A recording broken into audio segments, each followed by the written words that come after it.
Hi everybody! Today we're going to have a look at IPA, diacritics and suprasegmentals. What are they? Now let's have a look at the transcription of an example word. Here we have the word extraordinary with the phonemic transcript. You can see lots of sounds but also some other symbols. Now diacritics and suprasegmentals are all the extra symbols apart from the sound symbols. And I put them here in orange to make it more obvious. There are two groups. We can sort them into suprasegmentals and diacritics. Let's start with the suprasegmentals. First of all, we have a dot. It looks like a full stop. And this is really used to show syllable boundary, so where one syllable ends and the other one starts. Here is an example word, the word strawberry. We've got 3 syllables in this word, and you can see the syllable boundary with the full stop marks. So we've got straw, ber, and e. 3 syllables and 2 syllable boundaries. Let's look at one more example. Metropolis. This is a slightly longer word. Here we have 4 syllables. Me-trop-al-is. However, you can only see 2 dots marking syllable boundaries, so you might think, wait, doesn't that mean it's only 3 syllables? Well, no. Because the first and the second syllable are divided by another symbol, the little apostrophe. Have a look where the arrow points. This is another suprasegmental showing primary word stress. If the symbol occurs in the same place as the syllable boundary, we omit the dot. That means we don't put it. But it doesn't mean that there isn't a syllable boundary. There is. But there is already another symbol in its place, and so we leave it out. So this brings us to the next suprasegmental, the little line that I think looks like an apostrophe. It's used to indicate primary stress. So it's for the syllable that is the loudest or the most prominent in a word.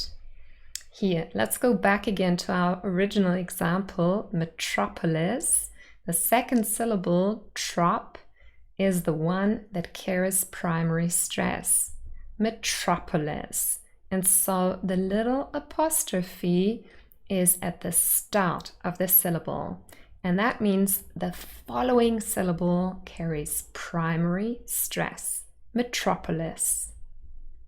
Let's look at one more example for this, the word hotel. Here, the second syllable is stressed, so we have the apostrophe just before. Hotel. Let's look at one more example. Photograph. Here we have a word with 3 syllables, and the first one is stressed. Photograph. So we have the apostrophe right at the start of the word, and that means the first syllable has primary stress. However, you might have noticed that between the second and the third syllable, again, there's no dot, but there is a syllable boundary, and instead we have something that looks like a comma. So what happened here? This is another suprasegmental, and it indicates secondary stress. So what's the difference between primary and secondary stress? Secondary stress is used for syllables that are not completely unstressed, but they're also not as loud as the primary stress. So they're kind of in between. Secondary stress. Let's look at one more example. Academic. Here we've got ac-a-dem-ic, 4 syllables. The main stress is on the third syllable, dem, academic, But the first syllable actually carries secondary stress. It's not as quiet and unstressed as the second, which is just a schwa, and the last, which is just ik. Academic. Now, let's go to the next suprasegmental. This looks like a colon, and in fact, I often call it a colon, but if you have a careful look at it, you can see that it's not really the same as a colon because it consists of two little triangles that are opposing each other. Now, this one indicates long vowel sound. Here is an example, the word food.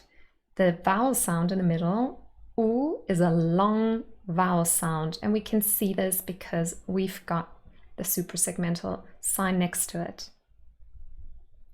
Food. Let's look at another example, the word daughter. 2 syllables, and in the first syllable we have a long O, daughter.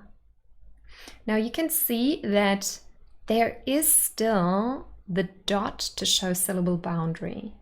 Now it's not omitted as with the other symbols before, and that is because this sign here to indicate vowel length, it really becomes part of the sound symbol.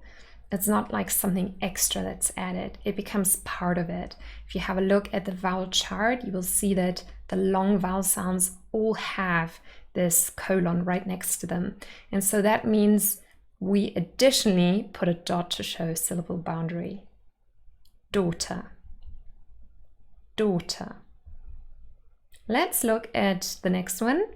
Here we have a little sort of line that is slightly sort of rounded, and we use it to show linking. Now linking, obviously, this is only important when we have more than one word. Maybe you're transcribing a little phrase like an utterance or a full sentence, and you want to show that 2 words were linked.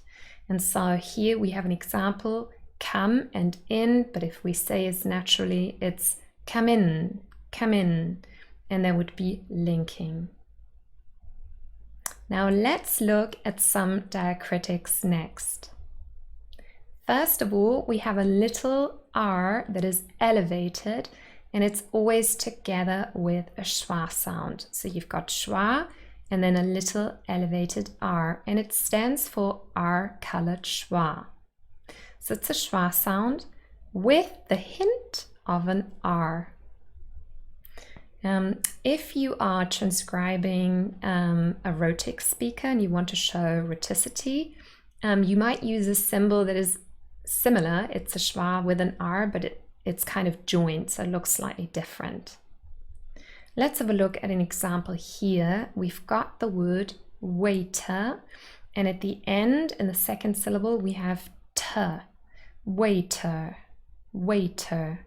So we've got the schwa, but almost a bit of a r sound as well. Of course, an English r. We don't roll our r. Waiter. Next, another example for the R-colored schwa, the word fire. Fire. And let's have a look at another diacritic that is a little letter that's elevated, and that is the letter H. And this is used to show that a sound is aspirated. For example, in the word tip. Now, what does that mean, aspirated? Well, you can watch my full video on it, but just very quickly, it means that there's a little puff of air, like a little p, like t, p. You can hear a little puff of air accompanying the sound, tip.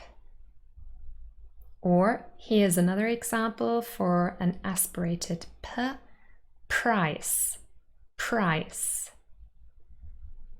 And that brings us to the next diacritic. Now this is a little line that looks like a comma, and you might think, wait, that looks exactly like the one for secondary stress. I know, but it isn't because of where we place it in the transcription. So remember, secondary stress, that would be between 2 syllables in the syllable boundary place. But this line here indicates syllabic consonant. and it's exactly underneath a sound. So here, for example, underneath the L sound, the L phoneme, we've got this little line, and that means that the L is a syllabic consonant. It forms a syllable on its own. For example, in the word bottle. Now, if you want to find out more about syllabic consonants, you might like, what is this even? I do have a separate video on it, so check that out, okay? It's not the same as secondary stress, although it looks very similar. But you can see here that in bottle, we have a dot to show the syllable boundary, and the little line is underneath the sound syllable. So it's a really different place. Next, we have another L, and here you have a little sort of wiggly line through the L. And this is to indicate a dark L, or sometimes also called a velarized L. For example, in the word milk. Now, we have light and dark L in English. Those are allophones for the phoneme L. They don't really cause distinction, as in there's no minimal pair for those. So quite often in a phonemic transcript in a dictionary, you won't even see the symbol because they say, well, whatever, light or dark, because it doesn't make a difference in the meaning. However, if you are transcribing somebody's speech and you want to indicate that it's a dark L, this is the symbol for it. Here's another example. Pool. Pool. Now let's have a look at the slashes or brackets or parentheses that you sometimes see with phonemic transcriptions. So first of all, the slashes. Now those are really used for an abstract phonemic transcription. So abstract as in like this is the standard. So when you look it up, when you look up the word in a dictionary for the transcription, you will see it in slashes because it shows you either RP, received pronunciation, or maybe general American pronunciation. So this is always for a standard. So usually I use slashes in my videos just to show a standard and not exactly what a speaker said.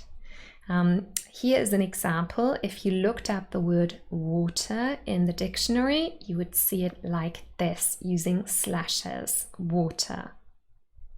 However, sometimes you might want to transcribe exactly what was said to show the regional accent, for example, of the speaker.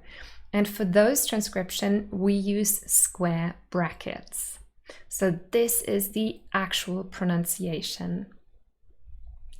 So let's go back to our previous example. We had the word water. Now let's imagine this is said by Paul, and he is a British speaker, probably from the south of England, and he doesn't say water, he actually says water. Now if you wanted to transcribe what Paul says, you would use square brackets and transcribe exactly what he said. And what about parentheses? Now, those are used to show pauses, silence in a transcription, or when you can't identify what was said. So again, this is just something that is important to use when you transcribe an entire utterance, sentence, or speech, or conversation between people, and maybe sometimes you can't really identify what they said, and then you can just use parentheses to indicate that. Do you have any more questions about those symbols? Do please leave a comment below. There are more suprasegmentals and diacritics in the IPA. I didn't cover all of them. I just covered the main ones that I think will be useful for you when you transcribe English. But maybe there's some other ones that you want to know more about, then leave me a comment below.